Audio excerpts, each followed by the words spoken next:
स्वागत है आपका जेके 24/7 न्यूज में। मैं हूं आपके साथ पलक सहगल। पूरी दुनिया कल 8 सितंबर से भारत का दम देखेगी, जब करीब 1.5 दर्जन के देशों के राष्ट्रीय अध्यक्ष G20 समिट में शामिल होने के लिए दिल्ली में होंगे।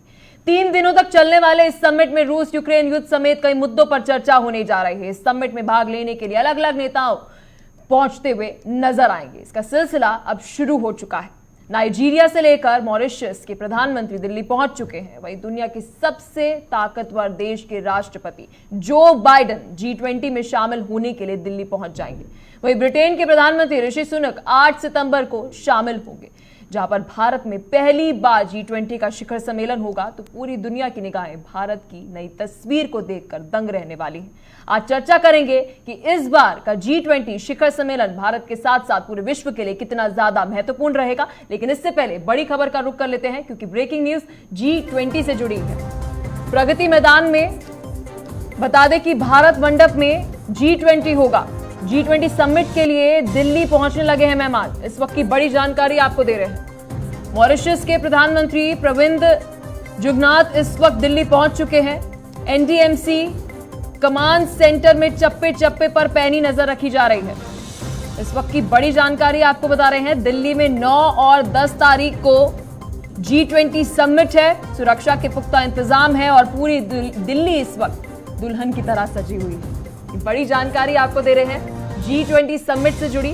दिल्ली के अंदर इस वक्त मॉरिशस के प्रधानमंत्री प्रविंद जुगनाथ जो है वे पहुंच चुके हैं। साथ ही आपको बता दें कि जो बाइडेन जो है वह दिल्ली जल्द पहुंच जाएंगे। इस बीच ऋषि सुनक 8 तारीख को दिल्ली पहुंचेंगे। इस वक्त की बड़ी जानकारी, जहां पर G20 समिट से जुड़ी इस वक्त की बड़ी जानकारी है। प्रगति मैदान में बने भारत मंडपम में G20 होगा, जिसका हाल ही में प्रधानमंत्री नरेंद्र मोदी उद्घाटन करते हुए नजर आए थे। G20 समिट के लिए दिल्ली मेहमान पहुंचने लगे हैं, क्योंकि एक तरफ जहां अलग अलग देशों के राष्ट्रीय अध्यक्ष पहुंचेंगे, तो राष्ट्रीय अध्यक्षों के साथ साथ आपको बता दें कि कई सारे डेलीगेट्स, बड़े बड़े राजनेता इस वक्त दिल्ली के अंदर मौजूद रहेंगे। ये भारत के लिए एक बहुत बड़ी उपलब्धि है, क्योंकि इस साल 2023 में जहां भारत G20 की अध्यक्षता कर रहा है, लेकिन इस बीच G20 का इतिहास क्या है, कितना महत्वपूर्ण है, ये जानना बेहद ज्यादा जरूरी है। तो सबसे पहले आपको बता दें, दुनिया की 80% जीडीपी की हिस्सेदारी जो है वो G20 है। भाई कैसे आकलन आपको समझाते हैं। अलग अलग जो देश पहुंच रहे हैं इसके अंदर, इसमें जो कुल मिला के जब हम एक सम निकाल रहे हैं, इसे जोड़ रहे हैं, तो 80% जीडीपी जो है इन देशों की शामिल है। 85% आपको बता दें उत्पादन शामिल है। अब जरा चलते हैं ग्लोबल ट्रेड पर। ग्लोबल ट्रेड की जब हम बात कर रहे हैं, ग्लोबल ट्रेड से हमारा तात्पर्य है व्यापार। 85% दुनिया का जो व्यापार है इन देशों के जरिए होता है। तो आप समझ लीजिए कि ये भारत के लिए कितना ज्यादा जरूरी है। तो 75% इस वक्त आपको बता दें कि जो ग्लोबल ट्रेड है हमारा, उसके अंदर हिस्सेदारी इन देशों की है। इस बीच जब हम जनसंख्या की बात कर रहे हैं, तो जनसंख्या के अंदर 2/3 यानी कि 60% तक योगदान जो है दुनिया का G20 के अंदर जो देश शामिल वो है। और दुनिया की जनसंख्या की आंकड़ों की जब हम बात कर रहे हैं, तो इसका हिस्सा जब हम शामिल कर देते हैं तो वह भी 2/3 है। तो G20 कितना जरूरी और कितना ताकतवर है, ये आप अनुमान लगा सकते हैं। इस बीच बात करते हैं G20 के फायदे। G20 के फायदे, सबसे पहले अगर हम बात करें शुरुआत कैसे हुई थी G20 की, ग्लोबल इकोनॉमिक्स, अर्थव्यवस्था को किस तरीके से बेहतर किया जाए, ये इसका मकसद था। G20 समिट में ब्रांड इंडिया का इमेज और ज्यादा मजबूत होगा। ये सबसे बड़ा फायदा इस वक्त भारत को होगा। लेकिन भारत इस वक्त ना केवल अपनी सोचते हुए सबकी सोच रहा है, तो कई सारे मुद्दों के ऊपर एक मंच पर बात होगी। G20 से आर्थिक विकास, पर्यावरण, जो क्लाइमेट चेंज इस वक्त की सबसे बड़ी चुनौती है, स्वास्थ्य, किस तरीके से हेल्थ केयर इंफ्रास्ट्रक्चर को मजबूत किया जाए, शिक्षा, हर घर तक शिक्षा पहुंचनी बेहद जरूरी है, हर बच्चे तक शिक्षा पहुंचनी बहुत जरूरी है। तो ये भारत के लिए नहीं है, ये भारत के साथ साथ लो इनकम डेवलपिंग कंट्रीज के लिए भी है। उनके लिए बात करेगी आज भारत। तो कारोबार के क्षेत्र में सहयोग बढ़ाने पर चर्चा होते हुए नजर आएगी। ना केवल भारत के लिए, हर एक देश के लिए हम बात करेंगे एक मंच पर। इस बीच G20 समिट में दुनिया भर की अर्थव्यवस्थाओं के मजबूत करने की ताकत मिलेगी। तो ना केवल भारत, हर एक देश अपनी बात जो है G20 समिट के अंदर रखेगा। इस बीच आप सोच सकते हैं कि जब 85% तक जो जीडीपी है वह इस वक्त इस G20 सम्मेलन के अंदर देश जब शामिल है तो भारत के लिए इन्वेस्टमेंट की कितनी संभावनाएं बढ़ जाती हैं। भारत को आर्थिक मजबूती मिलेगी तो देशों में रोजगार के ज्यादा अवसर पैदा होंगे। इसका उदाहरण हम ले लेते हैं। मान लीजिए कि एक मैन्युफैक्चरिंग सेक्टर खोला गया। मैन्युफैक्चरिंग सेक्टर के अंदर जब एम्प्लॉयमेंट होगी, जब रोजगार दिया जाएगा तो वो भारतीयों को दिया जाएगा। इसलिए G20 समिट काफी ज्यादा जरूरी है। इस बीच बात करते हैं देश में शिक्षा, खाद्य पदार्थों की जब हम बात करें, फूड सिक्योरिटी। रशिया यूक्रेन युद्ध के बाद पूरे विश्व को समझ आया है कि फूड सिक्योरिटी कितनी महत्वपूर्ण चीज है। जब गेहूं के निर्यात के ऊपर कितने पाबंदियां लगाई गई कई सारे देशों की तरफ से। अब खाद्य पदार्थों की कीमतों को नियंत्रित करने में मदद जो है वो भारत को तो मिलेगी, लेकिन कई सारे ऐसे खाद्य पदार्थ जो भारत आने वाले समय में इन देशों को एक्सपोर्ट करेगा, यानी हम इन्हें मदद देते हुए नजर आएंगे। तो G20 के ये फायदे हैं ना केवल भारत के लिए, पूरे विश्व के लिए। हर एक देश जो G20 के अंदर शामिल होगा। इस बीच इस मुद्दे पर कई सारे सवाल, उन सभी सवालों के जवाब जानने की पूरी कोशिश रहेगी। एक नजर सवालों पर डालेंगे और फिर सीधा चर्चा की ओर बढ़ेंगे। सबसे पहले G20 इस बार क्यों ज्यादा खास है और भारत के लिए क्यों ज्यादा खास है? क्योंकि इस वक्त हम ना केवल अपनी पूरे विश्व की बात कर रहे हैं, हर एक देश के लिए बात कर रहे हैं। इस बीच G20 से क्या भारत की छवि बदलेगी? तीसरी सबसे बड़ी अर्थव्यवस्था। आप सोचिए, जब हम कह रहे हैं कि तीसरी सबसे बड़ी अर्थव्यवस्था भारत बनेगा, तो क्या ये बूस्टर डोज है G20 उसके लिए? इस बीच हम बात कर रहे हैं विकास की ओर भारत अग्रसर है, विश्व गुरु बनने की ओर भारत अग्रसर है। तो इसके लिए G20 हमारे लिए बहुत ज्यादा जरूरी है और पूरे विश्व के लिए जरूरी है। G20 से भारत का एक्सपोर्ट, निर्यात कितना ज्यादा बढ़ेगा? क्योंकि आप समझ लीजिए, जब मैं इकोनॉमिक टर्म के अंदर अर्थव्यवस्था की बात करूं, जैसे जैसे निर्यात बढ़ेगा हमारी करेंसी और ज्यादा मजबूत होगी, हमारा रुपया और ज्यादा मजबूत होगा। इसलिए हमारे लिए निर्यात बहुत ज्यादा जरूरी है। अगले 10 सालों में कितना विकसित होगा देश, इसका मल्टीप्लायर इफेक्ट कितना ज्यादा होते हुए नजर आएगा? ये कई सारे सवालों के जवाब आज हम आपको देंगे। तो इस बीच हमारे साथ मेहमान जुड़ गए हैं, परिचय आपको करा देते हैं। हमारे साथ योगेश सोनी वरिष्ठ पत्रकार जुड़ गए हैं, राजेश्वर पैन्यूली हमारे साथ अर्थशास्त्री हैं। इस बीच किरोड़ी सिंह हमारे साथ जुड़ चुके हैं, विदेश मामलों के जानकार। बहुत बहुत शुक्रिया आप तीनों का अपना कीमती समय हमें देने के लिए और विस्तार से इस मुद्दे पर हमारे साथ चर्चा करने के लिए। सबसे पहले राजेश्वर जी, मैं आपके साथ आना चाहूंगी। क्या कहना चाहेंगे, तीसरी सबसे बड़ी अर्थव्यवस्था, क्या G20 समिट बूस्टर डोज की तरह काम करने वाला है उसके लिए? मान के चलिए कि बूस्टर डोज की तरह काम करने वाला है। और जिस ढंग से हम लगातार आगे बढ़ते चल रहे हैं, जिस ढंग से लगातार वर्ल्ड वाइड हमारा नाम हो रहा है, जिस ढंग से हमने पूरा शो ऑर्गेनाइज किया, अगर आप देखिएगा तो 50 सिटीज में शो ऑर्गेनाइज किया, तो उससे क्या होता है, लोगों को लगता है कि शायद ये खर्चा हो रहा होगा। अल्टीमेटली क्या है, आप जब एक्सपेंसेस करते हैं तो उसी से इनकम जनरेट होती है। तो इनकम जनरेट करने का तरीका क्या है कि जो बाकी हमारी, आपने भी जैसे बताया कि 85% टोटल GDP का हमारा इन 20 देशों में है, 75% जो टोटल वर्ल्ड ट्रेड है वो उसमें शेयर है, और अलग अलग सेक्टर जो इंपॉर्टेंट सेक्टर है उसमें ऑटोमेटिकली ट्रेड है। और जहां तक कुछ ट्रेड जो है दूसरे देशों में थे, जैसे मान लीजिए चाइना भी हमारी शक्तिशाली देश था जहां वहां पर ट्रेड होते हैं, लोगों को वर्ल्ड वाइड ये गलत फहमी थी कि इंडिया जो है उनको उतना सपोर्ट किसी भी ढंग से मार्केट में नहीं कर सकता। तो वे जब यहाँ आते हैं, देश में घूमते हैं, उनके अलग अलग ब्रांचेस की मीटिंगें लगभग 50 से अधिक सीटों में पहले ही हो चुकी हैं, उनकी फीडबैक गई हुई है। और इस बार जो टोटल इसका रिजोल्यूशन बनाना है वो अल्टीमेटली, क्योंकि जो हमारे अतिथि जो हमारा जो देश है उनका अतिथि प्रोवाइड करा, तो इस बार हमारे पास सारी जिम्मेदारियां हैं कि हम टोटल आउटलुक भी देंगे कि कैसे G20 के जो अलग अलग मीन्स है उसको हम कैसे पूरा कर सकते हैं। तो एक हमारे पास एक बड़ी अपॉर्चुनिटी होगी। और टोटल हम जब एक तरीके से दिखला रहे हैं, जहाँ देख रहे हैं शो आपको उसमें भी आ रहा है शो करने का, जहाँ पर एक्चुअल कॉन्फ्रेंस होगी, वो भी दिखला रहे हैं कि वर्ल्ड में इस टाइम सबसे बड़ी एक जगह पे जहाँ पर वर्ल्ड कॉन्फ्रेंस होने जा रही है, जो लगभग 7,000 लोगों को एकोमोडेट करेगी। ये सब चीजों का होता है, अल्टीमेटली एक मैसेज आता है कि हम अब वो वाला देश नहीं है जो विकास के लिए बढ़ रहे थे, अब हम विकसित श्रेणी के लिए आगे बढ़ने वाले देशों में, विकास वाली श्रेणी हमारी खत्म हो चुकी, और हमारे पास जरूरी इंफ्रास्ट्रक्चर भी है, और जरूरी इंफ्रास्ट्रक्चर सड़क से लेकर के हर जगह दिखाई भी दे रहा है, और डॉक्यूमेंटेशन भी उसके दिखाई दे रहे हैं, उनके अलग अलग कमेटियों के मेंबर भी उसकी फीडबैक दे रहे हैं। तो किरोड़ी जी, मैं आपके पास आना चाहूंगी। G20 समिट आने वाले 2 दिन ऐसे रहेंगे जब विश्व के राष्ट्रीय अध्यक्ष, राष्ट्रपति, प्रधानमंत्री इस वक्त भारत के अंदर मौजूद होंगे, बड़े मुद्दों पर बात कर रहे होंगे, हमारा देश इसकी अध्यक्षता करते हुए नजर आ रहा है, कैसा महसूस कर रहे हैं आप? देखिए पलक जी, प्रारंभ में आपने इसके बारे में दो बातें कही हैं कि परिचर्चा दो चीजों पे फोकस होगी।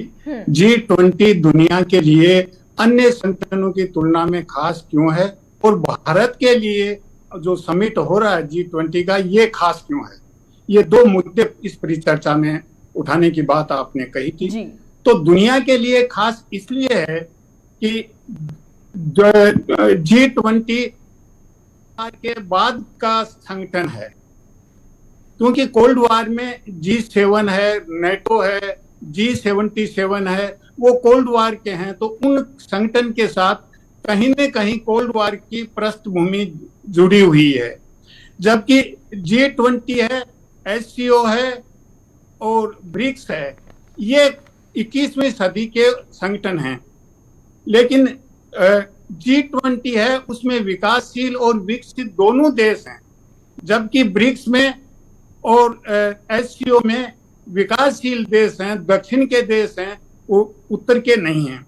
तो उस आधार पे ये एक समावेशी संगठन है G20, और समावेशी के साथ साथ इसके मैंडेट में यह है कि ये विकास के मुद्दों पे, सहयोग के मुद्दों पे, तकनीकी के मुद्दों पे बातचीत करेंगे, राजनीतिक मुद्दे इसमें नहीं उठाए जाएंगे।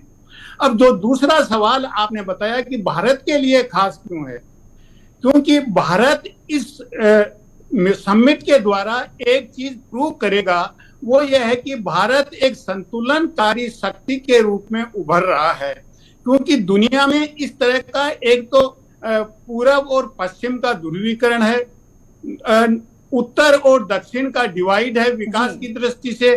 तो इस तरह की स्थिति में भारत एक संतुलनकारी भूमिका निभाएगा, विकासशील देशों और विकसित देशों को एक साथ बैठा के पूरी दुनिया में तरक्की कैसे हो, समृद्धि कैसे आए, एक संपोषित विकास कैसे हो, इसके लिए भारत अपनी बात कहेगा और भारत की बात मान ली जाएगी, मुझे ऐसा लगता है।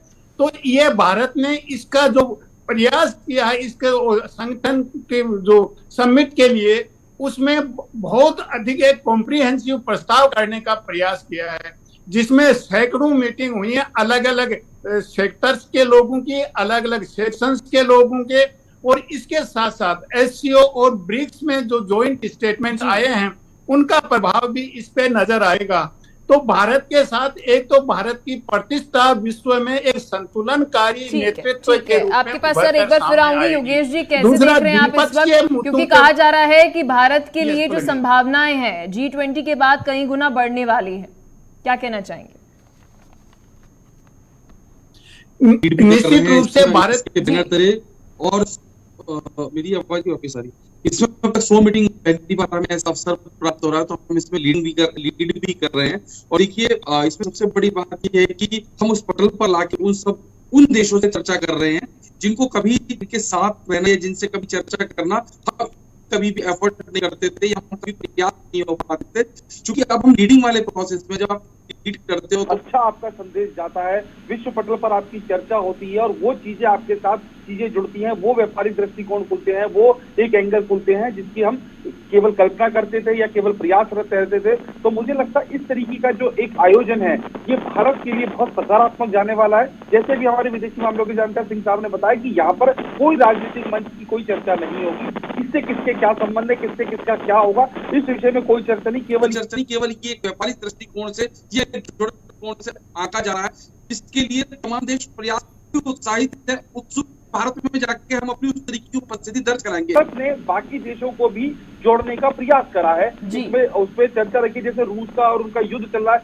जबकि भारत के रूस से 17 महीनों से यूक्रेन और रूस के युद्ध की वजह से भी प्रभावित हुआ है, उसकी वजह से भी मंदी आई है। लेकिन भारत ने खुद, प्रधानमंत्री नरेंद्र मोदी ने प्रयासरत करके रूस को भी इसमें एक इशारा दिया है कि इसमें युद्ध से कुछ नहीं होगा, युद्ध से केवल हम पीछे जाएंगे। और कहीं जब एक संपन्न देश होता है और वो जब हल्का सा बैक मारता है तो उससे जुड़े तमाम देश होते हैं, एक देश से ही कई देशों की चीजें जो है व्यापार जुड़े होते हैं। और मुझे ऐसा लगता है ये संदेश कोई भी देश उनको देने में सक्षम नहीं था, क्योंकि कोई भी उनको समझा रहा था तो शायद वो उसको इग्नोर कर रहे थे। लेकिन पुतिन ने भी यहाँ पर प्रधानमंत्री नरेंद्र मोदी को गंभीरता से लेकर इस बात पे हल्का सा मंथन करने का प्रयास करा। ये चीज हमारे लिए बहुत अच्छी बात है कि आज कम से कम हमारे देश के प्रधानमंत्री को इतना संपन्न देश का कोई एक प्रतिनिधि करने वाला सुनता है, तो हमें लगता है कि ये भी एक बहुत बड़ी बात है, क्योंकि उस 17 महीने के अंदर तमाम तरीके की क्षति हमें हुई है विश्व पटल पर, क्योंकि हम एक ही जगह पे कुएं के मेंढक की तरह व्यापार नहीं करते, एक देश से तमाम देशों के संबंध जुड़े होते हैं। ठीक है राजेश्वर जी क्या कहना चाहेंगे, क्योंकि इस वक्त विश्व के अंदर जहां तक मैं देख पा रही हूँ बड़ी चुनौती ये है कि आप इकोनॉमिक डेवलपमेंट तो कर लेंगे, लेकिन इकोनॉमिक डेवलपमेंट के साथ साथ आप सस्टेनेबल डेवलपमेंट किस तरीके से करेंगे, क्योंकि पर्यावरण इस वक्त सबसे बड़ी चुनौती जो है वह बना हुआ है, आर्थिक विकास के साथ वह भी जरूरी है। जी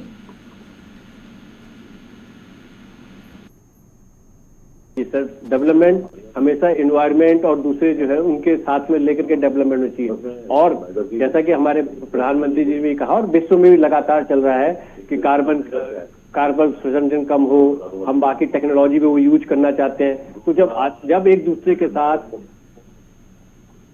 कॉन्फ्रेंस होती है या बातें होती है या इंटरनेशनल लेवल पे होती है, तो ये लेवल भी आता है कि हम कैसे कम से कम जो है प्राकृतिक संतुलन को न बिगाड़े और उससे अच्छा कुछ काम कर सके। उस दिशा में भी ये मंच बहुत अच्छी सहायता करेगा, क्योंकि हम अकेले तो नहीं, क्या हमसे ज्यादा ऐसी संभावना है, क्योंकि राजेश्वर जी हम विश्व गुरु एक बार फिर से बनने जा रहे हैं, और सौर ऊर्जा की जब मैं बात कर रही हूँ, सोलर एनर्जी की, पिछले 6 सालों के अंदर सोलर एनर्जी के अंदर भारत के अंदर बेहतरीन काम हुआ है और इसकी सराहना पूरा विश्व कर रहा है। तो क्या ये सीख लेते हुए सभी देश आएंगे कि किस तरीके से रिन्यूएबल रिसोर्सेज यानी कि सौर ऊर्जा पर भारत ने काम किया है और कैसे बाकी देश भी इस पर कर सकते हैं? जी राजेश्वर जी आप तक मेरी आवाज पहुंच रही है? चलिए एक बार फिर से राजेश्वर जी के साथ जुड़ने की कोशिश करेंगे। इस पर क्या कहना चाहेंगे किरोड़ी जी आप, क्योंकि सौर ऊर्जा के ऊपर भारत ने बेहतरीन काम किया है, क्या लगता है कि जब हम क्लाइमेट चेंज की बात कर रहे हैं, पर्यावरण से जुड़ी चुनौतियों के ऊपर बात कर रहे हैं, तो क्या सीख लेते हुए G20 के देश जो है वे नजर आएंगे? जी किरोड़ी जी। देखिए पलक जी, ऐसा है कि भारत और दूसरे देशों में पश्चिम के देश हैं वो ज्ञान आधारित हैं, भारत का दृष्टिकोण बौद्धिकता आधारित है। तो ज्ञान और नॉलेज और विजडम का समन्वय बनाकर हम विकास की तरफ बढ़ेंगे, और इसके लिए भारत ने सौर ऊर्जा है, पवन ऊर्जा है, और इवन स्पेस को लेकर भी भारत सहयोग की बात करेगा।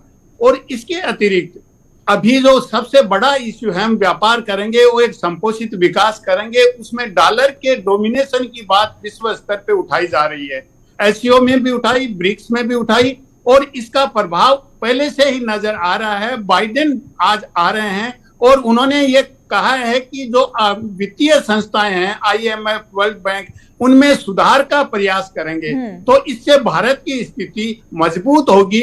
डॉलर अगर लोकल करेंसी में व्यापार होगा तो।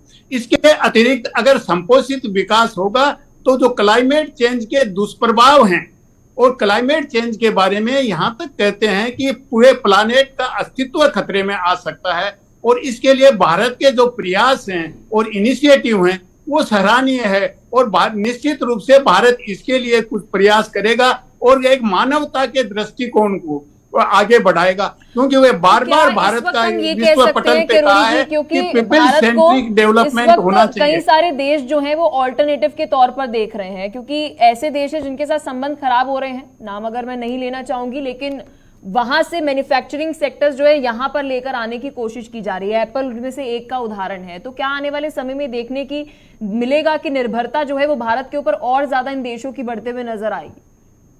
जी मुझे बोलना है? जी सर, किरोड़ी जी आपसे सवाल पूछ रहे हैं।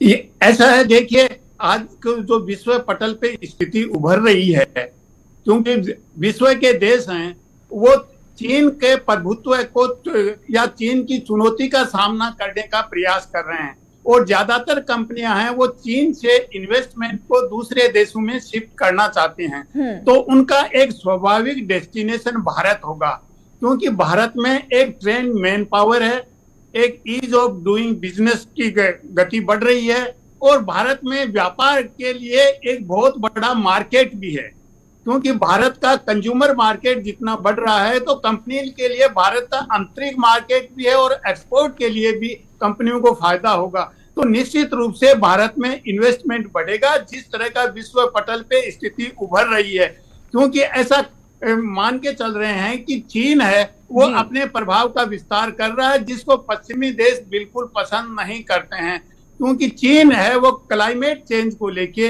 या जो लोन देता है उसकी जो टर्म्स एंड कंडीशंस है बहुत स्ट्रिजेंट मान के चलते हैं, इसलिए वह विश्व पर अपना प्रभुत्व जमाना चाहता है और उसके विकासशील देश उसका विरोध कर रहे हैं। तो भारत विकासशील और विकसित देशों को एक साथ लाके, क्योंकि जैसे अफ्रीकन यूनियन को ब्रिक्स का मेंबर बनाने का प्रस्ताव रखा है। ठीक है राजेश्वर जी, क्या कहना चाहेंगे, क्योंकि इस वक्त संभावनाएं हैं, निश्चित तौर पर हैं, क्योंकि निर्भरता भारत के ऊपर ये सभी देश बढ़ाना चाहते हैं। अगर मैं बात करूं निवेश बढ़ने की जो उम्मीद है, क्या मैन्युफैक्चरिंग सेक्टर में हम देख रहे हैं कि और ज्यादा निवेश बढ़ेगा, या फिर एग्रीकल्चर सेक्टर यानी कृषि क्षेत्र के अंदर फूड प्रोसेसिंग एक ऐसी चीज है जो काफी ज्यादा उभर रहा है, क्या इस क्षेत्र के अंदर हम देख सकते हैं कि भारत के अंदर कई सारी संभावनाएं और वहां पर आने वाले समय में काम होते हुए नजर आएगा? जी राजेश्वर जी। टेक्नोलॉजी सेक्टर भी है जो हम बार बार बात करते हैं, आर्टिफिशियल इंटेलिजेंस सेक्टर है वो भी बड़ा हमारे यहाँ संभावना है, जिसके लिए बार बार कहा जाता है उसका हब बनाने की जरूरत है। जो आर्टिफिशियल इंटेलिजेंस के लिए जो पीछे बैकअप रखना है उसके हब बनाने की जरूरत है। और सिर्फ आप एक कंट्री में, क्योंकि कोरोना के टाइम ये देखा गया कि कुछ चीजों का, जैसा खास करके हम बता दें तो ऑटोमोबाइल सेक्टर में क्या हुआ कि एक चिप आती थी, जो चिप जो थी उससे मैक्सिमम चाइना में बनती थी, वो सेक्टर प्रभावित होती है। सारे देश के आपने देखा होगा ऑटोमोबाइल सेक्टर में क्या हुआ कि गाड़ियों की जो है डिलीवरी 6 महीने 7 महीने 8 महीने, और उसका कोई बड़ा रीजन नहीं था, सिर्फ एक चिप जो थी वहां पर होती थी। तो अब एक अल्टरनेट जो है मार्केट भी सब वर्ल्ड वाइड लोग ढूंढ रहे हैं, खास करके G20 के सारे ढूंढ रहे हैं, इंक्लूडिंग मुझे लगता है उसमें चाइना भी पार्टिसिपेट करेगा कि वो कुछ चीजों को अपने हाथ से हलक भी हटा के रखना चाहेगा कि अगर कभी कोई चीज सप्लाई की कमी हो या कोई चीज की दिक्कत की कमी हो तो एक अल्टरनेट मार्केट हो। दूसरा, जैसा भी करोड़ी जी भी बता रहे थे कि हम अब कंड्यूसिव मार्केट है, मतलब हम एक ओपन मार्केट के साथ साथ हम हर चीजें वो भी प्रोवाइड करते हैं। हमें ऐसा नहीं कि कोई हमारा एकदम क्लोज्ड मार्केट है, हम ओपन मार्केट है, कम्पिटिटिव मार्केट है, आप कंपटीशन में कर सकते हैं, गवर्नमेंट की बहुत ज्यादा इंटरफेरेंस नहीं होती है, जो इंटरप्रेन्योर्स हैं अपने हिसाब से काम भी करते हैं, और दूसरी बात है जो हमारे पास स्किल्ड वर्कर है वो भी बहुत अधिक है। तो इन सब चीजों से दूसरी बात आपके आगे कि एग्रीकल्चर की बात करें तो एग्रीकल्चर के लिए भी हमारे पास तो माना ही जाता है कि हम 60-70% एग्रीकल्चर में है, तो एग्रीकल्चर के लिए भी लगातार रिफॉर्म भी हो रहे हैं। राजेश्वर जी, एक रिपोर्ट ये भी कहती है कि जब हम कॉस्ट की बात कर रहे हैं, खर्च की बात कर रहे हैं, तो एक नई रिपोर्ट बताती है कि जो लेबर कॉस्ट है वो भारत के अंदर चीन के मुकाबले कहीं गुना कम है। तो इस वजह से भी, इस कारणवश भी ये सभी कंपनीज जो है यहाँ पर शिफ्ट होने की कोशिश कर रही हैं। विदेशी संबंध तो है, लेकिन कॉस्ट पे भी अगर हम बात करें तो भारत के अंदर कई सारी संभावनाएं देख रहे हैं। नहीं, जैसे कॉस्ट इफेक्टिव की बात है कि सिर्फ कॉस्ट के साथ क्वालिटी भी होती है, तो अगर हम कॉस्ट की बात करें तो हम कॉस्ट वाइज भी हम इफेक्टिव होंगे और क्वालिटी वाइज इफेक्टिव भी होंगे।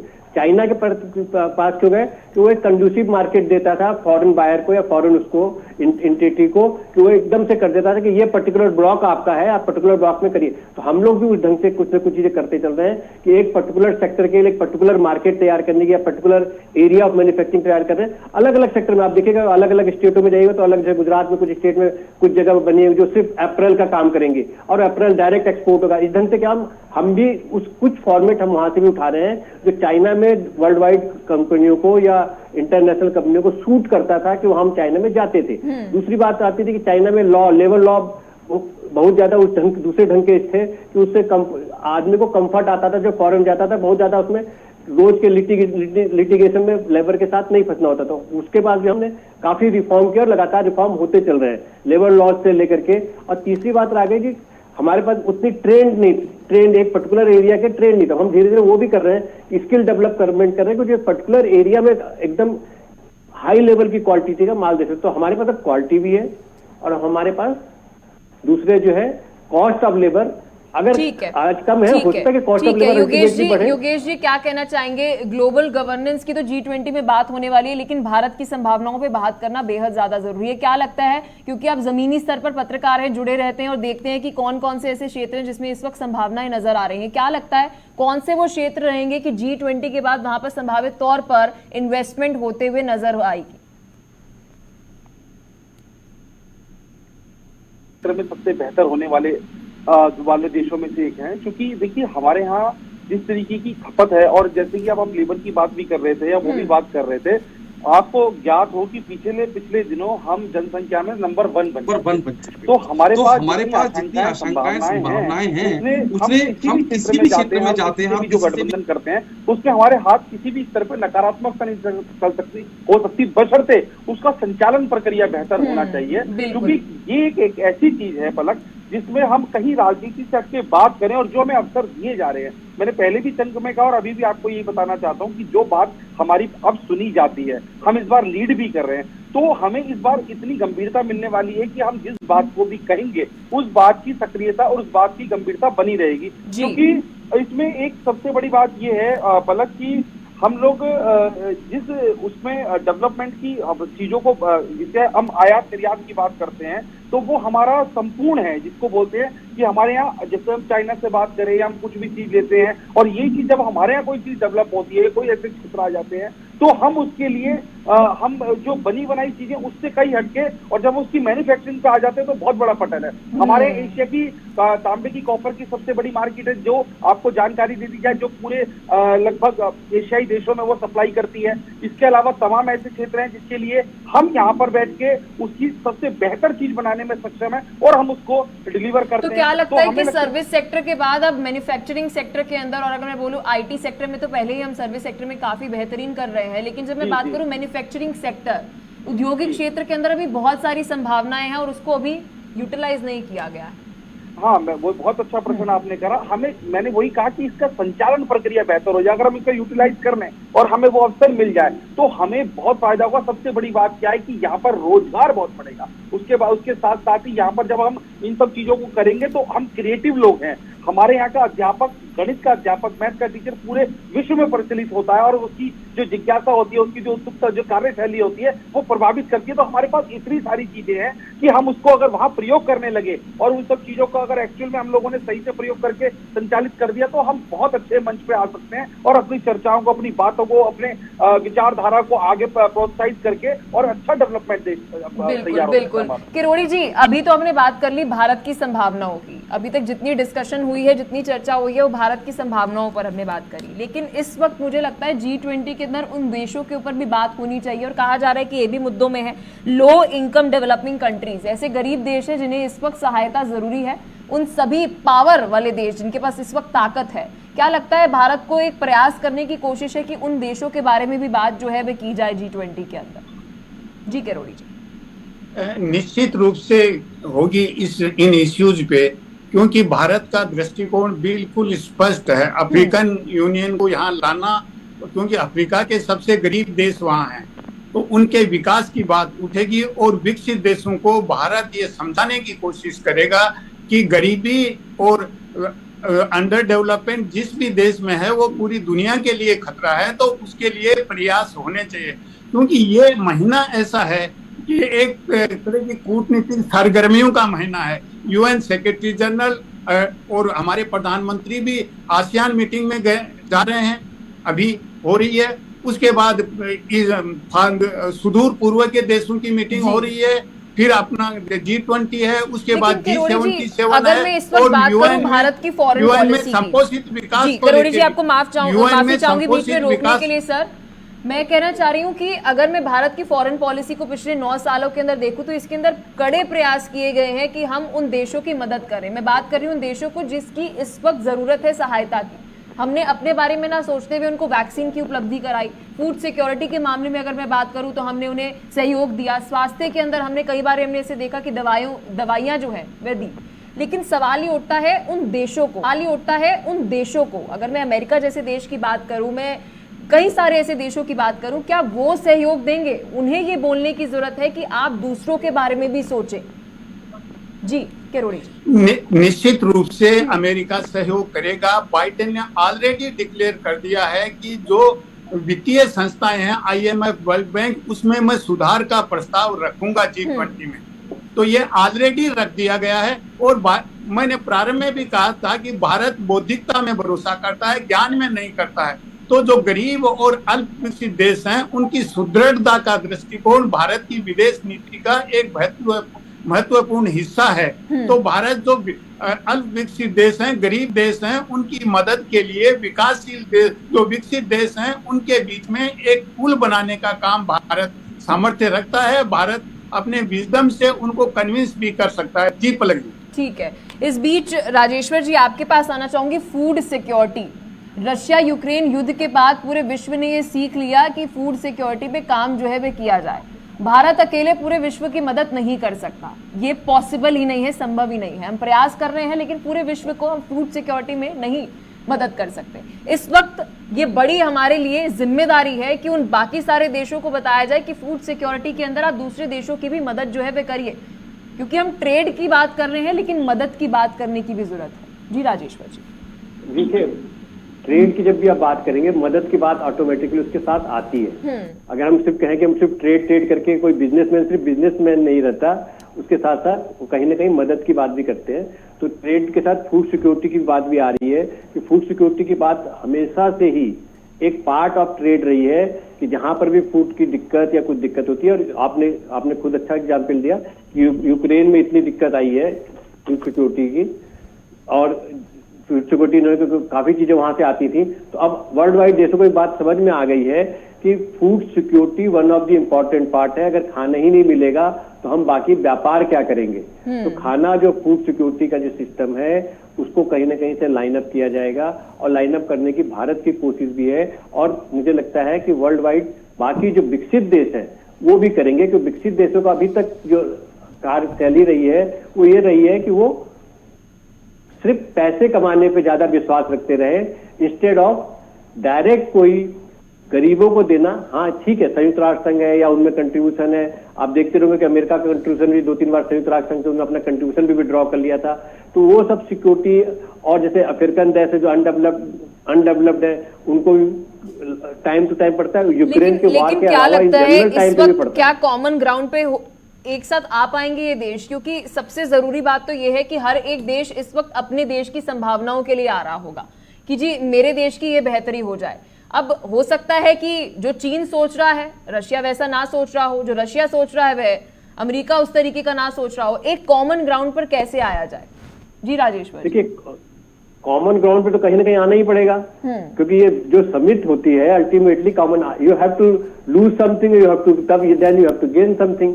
तो कहीं ना कहीं आपको ये सब चीजें करनी ही पड़ेंगी। कॉमन ग्राउंड भी आएगा ही आएगा, उसमें हो सकता है कुछ रेजिस्टेंस रहे, लेकिन मुझे जहां तक हमारी जो लीडरशिप है, जो इस देश की इस टाइम वर्तमान लीडरशिप है, वो कहीं ना कहीं कॉमन ग्राउंड बनाएगी और देश के हित के साथ साथ वो विकासशील देशों का भी देखेगी। और जो आप फूड सिक्योरिटी से लेकर बात करते हैं, फूड सिक्योरिटी के अलावा इकोनॉमिक सिक्योरिटी, बहुत ही चीजें ऐसी हैं जो, और एजुकेशन सिक्योरिटी है, ढंग के जो छोटे छोटे देश हैं जिनके यहाँ पे सब चीजें की प्रॉब्लम है, उन लाइनों पर भी वो काम करेगी। और इस टाइम सक्षम हमारे पास जो हमारी इस टाइम प्रेजेंट गवर्नमेंट है, इस सब चीजों में सक्षम, और जिसको बैकअप जो लोग करते हैं वो काफी इंटेलिजेंट भी हैं और काफी मतलब ठीक है। समझदारी। क्या कहना चाहेंगे योगेश जी? क्योंकि इस वक्त बड़ी सबसे चुनौती ये है कि कॉमन ग्राउंड पर लेकर आना सभी देशों को, क्योंकि एक देश अपने हित की बात कर रहा है और शायद वो दूसरे देश के हित की बात नहीं हो सकती है, ये पूरी संभावना है। अब भारत इसके अंदर एक सबसे बड़ी चुनौती उसके लिए रहेगी कि जिम्मेदारी उस पर है कि एक ग्राउंड पर कैसे लेकर आया जाए इन सभी देशों को। जी मैं आपको बता दूं कि पहले से जो विश्व पटल पर जो चर्चाएं थी, इसका स्वरूप बदला है निश्चित तौर पे। तो यहाँ पर ऐसा नहीं होता कि आप निश्चित तौर पे कि पहले अपने स्वार्थ की बात करते हैं, लेकिन ये एक स्वाभाविक एक नेचर होता है, ह्यूमन नेचर, कि अपने अपने स्वार्थ की पहले बात करता है। लेकिन जानकारी दे दी जाए कि एक पटल पे अगर दो लोगों का कोई समावेश बनता है, कोई चीज अगर वो उससे उत्पत्ति या उसका आयात निर्यात या करके उसके साथ उसकी बात नहीं बनती, तो वो दूसरे देश से बात कर सकता है। या एक पटल पर आके जब ऐसी बात होती है तो यहाँ पर अपने विचारों को रखने की बजाय बाकी देशों की भी सुनने को होती है। जैसे बताते हैं मशवरे में खैर है, अगर हमने एक बात कही, जैसे कोई देश एक चाइना उदाहरण के तौर पे कोई बात कहता है तो उसके लिए वो ठीक है, क्योंकि वो सबसे ज्यादा लोभी वही नजर आता है, सबसे ज्यादा जिसमें कहते हैं कि उसमें सब कुछ पाने की बहुत महत्वाकांक्षा है। तो यहाँ पर हर देश की स्थिति ऐसी नहीं है, एक दो देश है उसमें नंबर 1 पे चीन आता है जो इस तरीके की चर्चाएं करता है। बाकी क्योंकि एक दूसरे के पूरक होने की वजह से अगर कोई ऐसी बात भी करता है तो उसको समझाया जाता है, बताया जाता है, मनाया जाता है, क्योंकि उसके बाद ही एक सुर में तार जमते हैं। आप इसका उदाहरण देखिए कि ये परिवार में भी आपकी कोई काम हो रहा होता है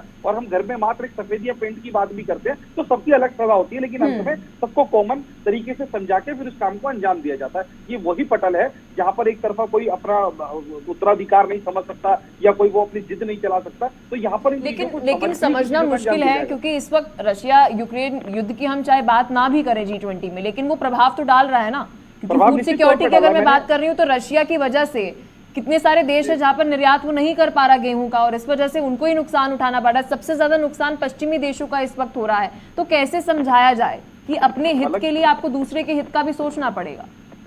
पलक देखो, ऐसा होता है कि बात करें, सनक के आधार पे बात करें तो ये देश उसी आधार पे चल रहा है, लेकिन इनको जो खामियाजा है वो इनको ही भुगतना पड़ेगा। क्योंकि इसमें क्या होता है कि जब आप एक मंच पर आते हैं और जब आपकी सच्ची की कार्यशैली होती है तो आपको वो नकार दिया जाता है। इस युद्ध से प्रभावित हुए फूड सिक्योरिटी की आपने बात करें, निश्चित तौर पे सबको ये अकल आई है, जैसे कोई घटना घटती है हम अपने जीवन के उदाहरण में भी देख लेते हैं, यदि जैसी कोई घटना घटती है तो हम क्या करते हैं, उससे सीख ले लेते हैं। तो ये वही है, और इस पटल पर आके पूरा देश, जब इतने बड़े मंच के इतने बड़े देशों के जब प्रतिनिधि वहां पर होंगे तो वो इस चीज का समाधान निकालेंगे।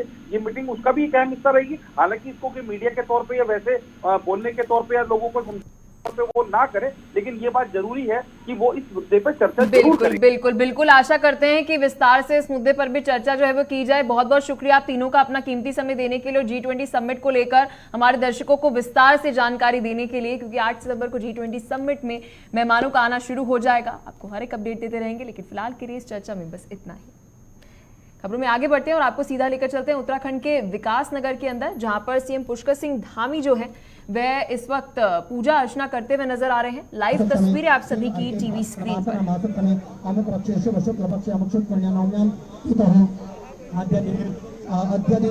हरिघाट सन्निधो हरिपुर क्षेत्र वंशा क्षेत्र धाम हरिघाट सन्निधो माननीय उत्तराखंड सर्वकारस्य माननीय मुख्यमंत्री पुष्कर धामी जी नाम्नः उत्तराखंड सर्वकारेण उत्तराखंड जनहिताय समस्त लोक हितानां मां यमुना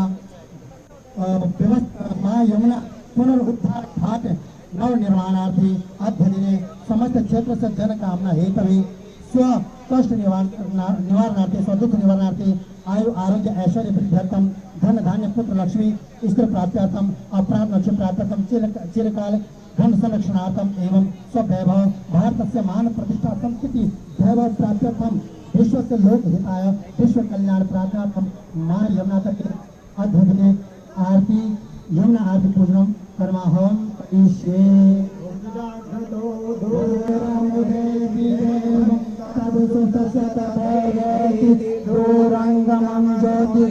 ज्योतिरेकं तन्मे मनः शिव संकल्पमस्तु।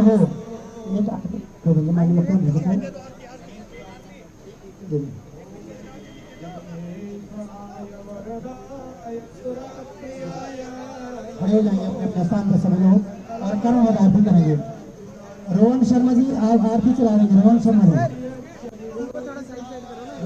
जी ओम चंद्रमा मनसो जातः चक्षुः सूर्यो अजायत शोकाद्वा यशोकानश्च मुखः धनिरजायत। ओम हरि ओम। तो ये लाइव तस्वीरें सीधा हरिपुर घाट से आप सभी को दिखा रहे हैं। सीएम पुष्कर सिंह धामी इस वक्त वहां पर मौजूद हैं। फिलहाल के लिए इस बुलेटिन में इतना ही, लेकिन खबरों का सिलसिला